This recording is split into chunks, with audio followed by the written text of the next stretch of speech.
On the night of our third wedding anniversary, something strange happened. Colin was leaning against the headboard, reading through some corporate files. I was just pulling the duvet back to get into bed when I suddenly saw a line of translucent white text hovering right above his head. It glided from left to right, like closed captions on a muted television. Why isn't she asleep yet? God, it's annoying. My name is Summer Davis. I've been married to Colin Montgomery for 3 years and 4 months. That was the first time the subtitles appeared above his head. It was also the first time I realized that his trademark phrase, "we'll see," never actually meant we would see about it later. It meant, leave me alone. I didn't try to touch him again that night. Colin flipped a page of his document, and another line of text drifted through the air. Finally, some peace and quiet. Those 5 words cut deeper than anything he could have actually said out loud. I lay on the far edge of my side of the mattress, pulling the covers all the way up to my chin.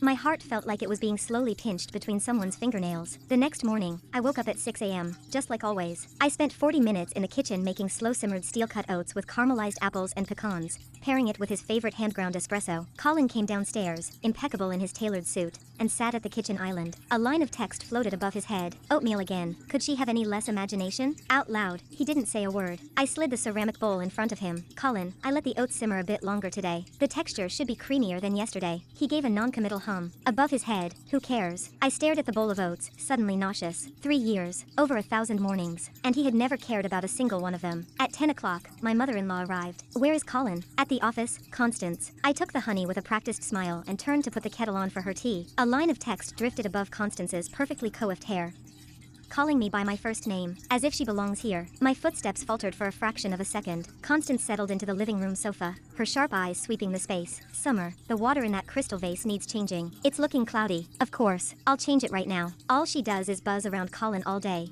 completely oblivious to how out of her depth she is. If her father hadn't saved my husband's life in that wreck, there is 0 chance my son would have ever married someone like her. The paragraph of text scrolled past, dense and suffocating. I stood at the kitchen sink, holding the heavy crystal vase. The faucet was running, the water spilling over the rim and rushing over my fingers. So, this marriage was just a debt being paid. When Colin's father was in a horrific car accident years ago, it was my dad, a passing driver, who pulled him from the wreckage and rushed him to the ER. I had always foolishly believed the Montgomerys were kind to me out of genuine affection, out of gratitude. Now I knew. Their kindness was simply an obligation.